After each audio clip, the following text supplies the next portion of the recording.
Hello Hindustan. हम आ गए एक नए ब्लॉग के साथ जहां हमें कमाने हैं अपने काम से 22 लाख रुपए 180 डेज में। और आज है उसका डे 4 और आप देख रहे हैं द हाईवा स्टोर। तो आज मेरे घर के सामने एक पहचान वाले के ट्रक का डीजल ख़त्म हो गया, तो मैंने सोचा चलिए मैं ही उनके लिए गाड़ी के लिए डीजल लेने ले आता हूँ डब्बे में। तो इसी बहाने आपके लिए एक वीडियो बन जाएगा, व्लॉग बन जाएगा और कुछ इन्फॉर्मेटिव चीज़ें आपसे शेयर कर पाऊँगा। तो आज जो पेट्रोल पंप जाके हम डब्बे में डीजल लेंगे, तो पहली चीज़ तो ये है छोटी सी कि कैसे पंप जाके डब्बे में डीजल लेना है जिससे परेशानियां ना हो, और कैसे उसको इजी डालते बने खोलते बने। एक बहुत ही छोटा सा है जहाँ पे लोगों को बिल्कुल भी इस चीज़ का नॉलेज नहीं है, तो उस चीज़ को ध्यान से देखिएगा। और उसके अलावा ये वीडियो इसलिए भी है क्योंकि जितने भी पिछले 2 वीडियो में जिसमें आप लोग ने मुझे इतना सारा प्यार दिया, उस पर बहुत सारे लोगों के क्वेश्चंस थे और बहुत सारे लोगों के कन्फ्यूज़न थे कि बिना इन्वेस्टमेंट के हम अपना काम कैसे चालू करें।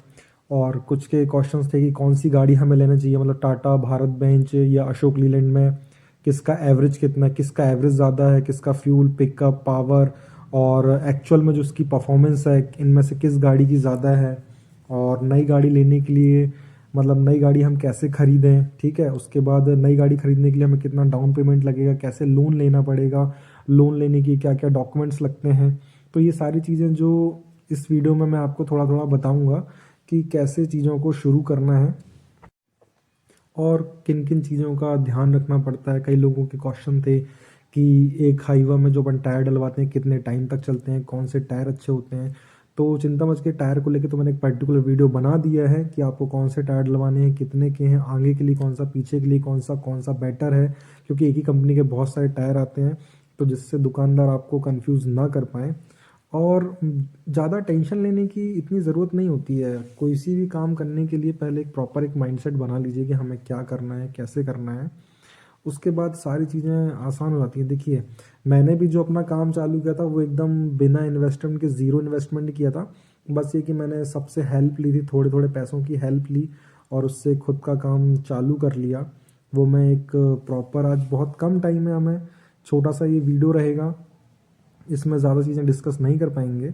बस अगर आपको इन सारी चीज़ों के बारे में जानना है कि कैसे बिना इन्वेस्टमेंट के हमें गाड़ी लेनी है, कौन सी गाड़ी लेनी चाहिए, अगर नई गाड़ी आप खरीदना चाह रहे हैं, सेकेंड हैंड गाड़ी लेना तो आपको कौन सी गाड़ी लेना है, ये आप कैसे डिसाइड करें, किस गाड़ी में आपको ज़्यादा एवरेज मिलेगा, किस में आपको परफॉर्मेंस ज़्यादा अच्छी मिलेगी, एक्चुअल में किस रोड में चलना है उसके हिसाब से कौन सी गाड़ी बेटर है, ठीक है। और जो आजकल लोग बोलते हैं ना कि टाटा की गाड़ी बेस्ट है, टाटा की गाड़ी ले लो, टाटा की गाड़ी ले लो, ऐसा क्यों बोलते हैं लोग, ऐसा रूमर कहाँ से आया, कैसे बन गया, इस चीज़ के बारे में तो खास सबसे ज़रूरी यही है कि कैसे ये चीज़ आई टाटा टाटा, इस चीज़ के बारे में बताऊंगा। और टाटा की गाड़ी लेनी चाहिए, नहीं लेनी चाहिए। और सबसे इम्पोर्टेंट जो मुझे फेस करना पड़ा, जब मैं अपनी पहली गाड़ी लेने वाला था तो मुझे 4 महीने 5 महीने मैंने वेट किया। 5 महीने के बाद ही मुझे दर दर की ठोकरें खानी पड़ी, लोन रिजेक्ट हुए, लोगों ने गाड़ी देने के लिए मना किया। तो कैसे मैंने अपनी पहली गाड़ी ली, क्या डॉक्यूमेंट्स कंप्लीट किए 5 महीने में, वो चीज़ मैं आपसे शेयर करूँगा जिससे कि आपको अपनी गाड़ी लेने में कोई भी दिक्कत ना आए। तो उस चीज़ के लिए प्लीज़ प्लीज़ प्लीज़ सब्सक्राइब कीजिए इस चैनल को।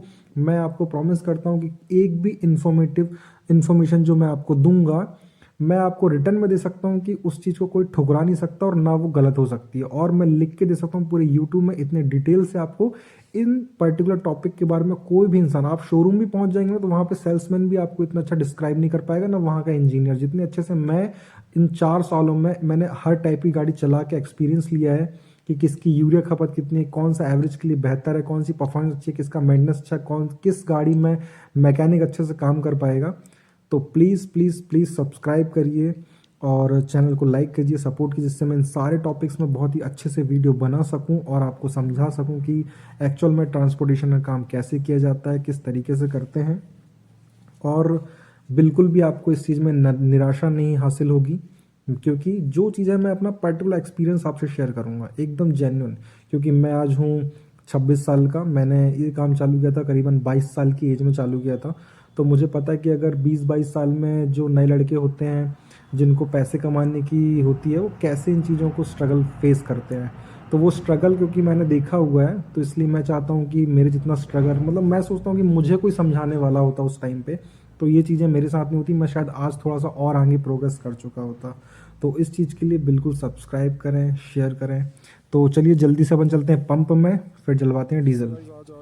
तो ये हम पहुंच चुके हैं अपने पंप में, हमारे दोस्त वेट कर रहे हैं, उनकी गाड़ी में डीजल हो चुका है ख़त्म।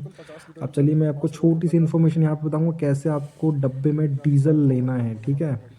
तो जैसे ये गाड़ी निकल जाती है फिर हम अपनी गाड़ी को लगाते हैं आगे यहाँ पे, और पीछे डिग्गी में रखे हुए हैं 2 डीजल के डब्बे, 25-25 लीटर के डब्बे हैं।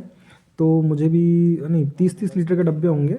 तो चलिए देखते हैं कि कितना कितना उसमें डीजल डलवाना है। ये मैंने लगा दी गाड़ी अपनी पंप के सामने और चलते हैं डीजल डलवाने।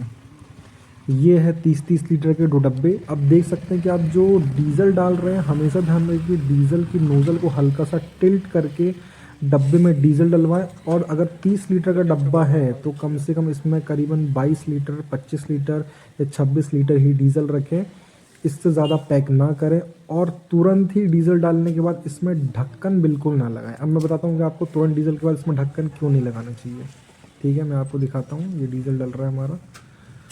देखिए इस तरीके से खुला छोड़ दीजिए आप कैप को। जैसे ही डब्बे में आप डीजल डलाएंगे आप कैप को खुला छोड़ दीजिए, हल्का सा टिल्ट करके नोज़ल को डीजल डलवाइए डब्बे के अंदर, ठीक है। और वो क्यों मैं बताता हूँ, क्योंकि जैसे ही आप इसमें जैसे ही देखिएगा आप अंदर एक बबल दिखेगा, ठीक है। यहाँ पर डीजल डल रहा है तो अंदर इसके फोर्सफुली जब डीजल गिरता है ना तो अंदर डब्बों के बबल बन जाती है, एयर बन जाती है, जो काफ़ी थोड़ी 2, 10, 15, 20, 30 सेकंड के बाद शांत होती है, ठीक है। और उसी ड्यूरेशन में जब वो बबल अंदर है और हमने ढक्कन पैक कर दिया, देखिए इस तरीके ये जी के अंदर बबल्स बनी हुई है, अगर इस पोजीशन में हमने ढक्कन को पैक कर दिया तो ढक्कन घर पहुंचते पहुंचते इतना टाइट हो जाएगा कि हालत ख़राब हो जाएगी आपकी खोलते खोलते। जब ये ऐसा पूरा साफ़ हो जाए, देखिए इस डब्बे के अंदर पूरा साफ़ है, बिल्कुल बबल नहीं दिख रहा है, इसको आप इजीली टाइट कर दीजिए, घर जाएंगे नॉर्मली तरीके से खुल जाएगा वो। और हमने लिया था 4,650 रुपये का डीजल। तो हमेशा ध्यान रखिएगा कि ऐसे ही ढक्कन को लगाएं, बिना जब पूरी एयर निकल चुकी हो तब लगाएं, जिससे अगर आपके हाथ में ग्रिप नहीं है, आपके डब्बे में सही से बड़ा ढक्कन नहीं है तो आपको खोलने में 1 घंटे से ज़्यादा लग जाएंगे, वरना डब्बे को जैसे तैसे छेद करके आपको डीजल निकालना पड़ेगा। तो हमेशा ध्यान रखिएगा कि जब भी डब्बे के अंदर बबल्स ख़त्म हो जाए तब ही डीजल का ढक्कन बंद करें, मतलब डब्बे का ढक्कन बंद करें। और चलते हैं हम अपने घर की तरफ अब। और दिन का जैसे कि आज है 180 डेज़ चैलेंज का डे 4, तो हमने आज दिन में हमें कोई भी काम नहीं है, देखते हैं कि रात को हमें काम मिलता है कि नहीं मिल पाता है, और हम आपके लिए फिर अपनी कॉपी में चलकर हिसाब करेंगे। तो देखते हैं, अगर नाइट में काम होता तो नाइट का मैं वीडियो इसमें ऐड करूँगा, वरना सीधा हम अपनी कॉपी पर पहुँच जाएंगे। ओके, तो मिलते हैं फिर थोड़ी देर से अपनी कॉपी पे। Okay, thank you. So guys, हम आ चुके हैं अपने हिसाब करने अपनी कॉपी पर, और पूरा दिन निकालने के बाद, पूरी कोशिश करने के बाद हमें लास्ट में जाके कोई काम नहीं मिला आज का। आज सारे रैक भी बंद थे, जो अपना प्रॉपर काम चलता है परमानेंट वाला लम्स का, वो भी बंद था। तो फाइनली हिसाब करने बैठते हैं और अपने 180 डेज़ चैलेंज में आज 4th डे को ऐड करते हैं, और जल्दी से फिर आप लोग को वीडियो डालेंगे इसे एडिट करके। तो यहाँ लिख देते हैं अपन आफ्टर डे 04 0,000 रुपीज़। ओके, तो यहाँ पर कोई प्रॉफिट नहीं, कोई लॉस नहीं, गाड़ी हमारी खड़ी थी, कुछ भी हमने गाड़ी में मेंटेनेंस नहीं किया, क्योंकि हमारी गाड़ी का जो मेंटेनेंस होता है वो सैटरडे के दिन होता है। सारा ग्रीस, पानी, ऑयल वगैरह जो भी चीज़ें चेक होती हैं वो हर वीकली सैटरडे टू सैटरडे करते हैं। तो चलिए 3 दिन तो अपना काम किया, अब देखते हैं कल का दिन कैसा रहता है अपना डे 5, उसका भी वीडियो जल्दी आएगा आपका। तो देखना हमें ये है कि कितना अच्छे से हम काम कर पाते हैं, और क्या ये जो डे 4 का जो 0,000 हमें मिला हुआ है, क्या हम इसे डे 5 में कवर कर पाते हैं या नहीं कर पाते हैं, ये हमें मिलकर देखना है। और मुझे लगता है कि हाँ, कभी कभी अप एंड डाउन होता रहता है काम में, बट ये एक दिन काम बंद रहना कोई बहुत बड़ा वो नहीं है कि हाँ यार हमारा काम नहीं चल रहा है, ऐसा वैसा है। तो इतना नेगेटिव नहीं होना है, ये ऐसा ज़रूरी है, ये चीज़ें बहुत ज़रूरी है। एक दिन मतलब 3-4 दिन अगर आपकी गाड़ी रेगुलर चल रही है तो उसके बाद एक दिन का ब्रेक लेना बहुत ज़रूरी होता है। उससे क्या होता है, ड्राइवर को भी रेस्ट हो जाता है, ड्राइवर पजल नहीं होता, फ्रस्ट्रेट नहीं होता है। और फिर जब नए डे एक दिन की छुट्टी के बाद जब वो नए दिन काम करने आता है ना, 4 दिन काम कर लिया, उसका 1 दिन का ब्रेक मिल गया उसको, फॉर एग्जाम्पल अगर सैटरडे को उसका ऑफ रहता है, सैटरडे की जगह उसको फ्राइडे भी ऑफ मिल गया 2 दिन का, तो वो खुश हो जाता है। मतलब कि आप लोग ने अक्सर सुना होगा कि ड्राइवर काम छोड़ के चले जाते हैं, तो ये चीज़ें यहाँ पर नहीं होती कि उनको प्रॉपर छुट्टी मिल जाती है, उनको प्रॉपर सैलरी भी अच्छी मिल जाती है, और हमारी गाड़ी को भी रेस्ट मिल जाता है। हम देख देख कर गाड़ी को यूज़ करते हैं कि चलो यार, मतलब इस तरीके से गाड़ी मैं यूज़ नहीं करता कि बिल्कुल अपन ने गाड़ी खरीद ली और उसको 4 साल में धुआं धंकार करके उसको फेंक देने वाला। मतलब गाड़ी को एकदम घर की लक्ष्मी की जैसे यूज़ करना पड़ता है कि हाँ, सिस्टमैटिक तरीके से गाड़ी चले, कम काम हो करे गाड़ी, लेकिन प्रॉफिट ज़्यादा निकाल के दे। ऐसा नहीं करना कि हमको सारा काम हमको हमारी गाड़ी से करना है, हमको पैसा बचे ना बचे, बल्कि हमारी गाड़ी चलती रहे। ये काम नहीं करिए। अक्सर नए ट्रांसपोर्ट जो मालिक होते हैं ना, हाईवा या गाड़ी ट्रक वगैरह खरीद लेते हैं, वो क्या करते हैं कि बस गाड़ी चलती रहे, प्रॉफिट लॉस नहीं देखते बिल्कुल भी। और लास्ट में जाके निकलता है कि मान लो कहीं पर उन्होंने काम किया है 20,000, 10 दिन में काम किया उन्होंने 50,000 रुपये का, फॉर एग्जाम्पल एक्स्ट्रा काम जो उनका परमानेंट काम था उसके अलावा भी एक्स्ट्रा काम उन्होंने किया 10 दिन का, 10 दिन काम किया तो 50,000 रुपये कमाए। पता चला 11वें दिन कोई टायर फट गया, 50,000 रुपये का जोड़ा एक उनको टायर लग गया। तो ये जो 10 दिन की जो एक्स्ट्रा मेहनत थी वो आपकी लॉस में चलेगी, 50,000 रुपये प्लस 10 दिन जो ड्राइवर ने एक्स्ट्रा काम किया आप उसकी सैलरी दोगे, ठीक है, उसका डीजल वगैरह निकालोगे, उसका गाड़ी का मेंटेनेंस दोगे, तो वो फिर आपका ये 50, अब कई लोग सोचते हैं कि चलो 50 कमाया, 50 का टायर लग गया तो नो प्रॉफिट नो लॉस। नहीं, ड्राइवर की जो उस काम करने के लिए जो आपने ड्राइवर की सैलरी दी है, जो ऑयल पानी मेंटेनेंस लगा है, जो डीजल लगा है, जो टाइम लगा है, जो टायर घिसे हैं, मतलब टायर घिसना मतलब कि फॉर एग्जाम्पल आपने 3,000 उस 10 दिन काम में आपने 1,500 किलोमीटर गाड़ी चलाई, 1,500 किलोमीटर में कुछ पर किलोमीटर के हिसाब से टायर की घिसाई भी लगती है। वो कैसे कैलकुलेट करेंगे वो मैं आपको नेक्स्ट वीडियो में बताऊंगा। तो वो मिला के फिर वो लॉस वाला काम हो जाता है। तो काम ऐसा करें जहाँ पे गाड़ी में मेंटेनेंस कम आए, प्रॉफिट ज़्यादा बचे और आपकी लाइफ में शांति बहुत हो। देखा होगा अक्सर कि कई जगह पे बहुत लोग भागा दौड़ी करते रहते हैं, एकदम दिन रात हाव हाव और पैसा बिल्कुल बच नहीं होता, लॉस में चले जाते हैं।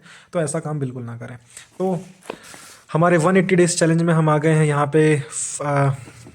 आफ्टर लिख देते हैं यहाँ पे, चलो आप लोगों के लिए, आफ्टर डे 4, 0, 0, 0, 0। तो हम वहीं पे अपने 21,45,708 रुपये पर खड़े हुए हैं।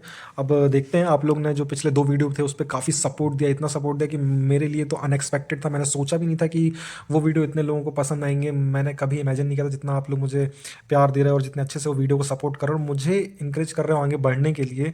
मैं आप लोग का बहुत बहुत शुक्रगुजार हूँ और आपको दिल से थैंक यू बोलता हूँ। तो अब बने रहते हैं अपन कल के डे 5 के लिए, और देखना है अपन को कि 180 डेज चैलेंज में जो हमने 22 लाख कमाने का टारगेट रखा है वो हम उसको पूरा कर पाते हैं कि नहीं कर पाते हैं। तो उसके लिए आपको मुझे सपोर्ट करना होगा और मुझे आपका साथ देना होगा रोज वीडियो बनाकर। तो चैनल को सब्सक्राइब कीजिए, लाइक कीजिए, शेयर कीजिए और देखते रहिए द हैवर स्टोर। Thank you.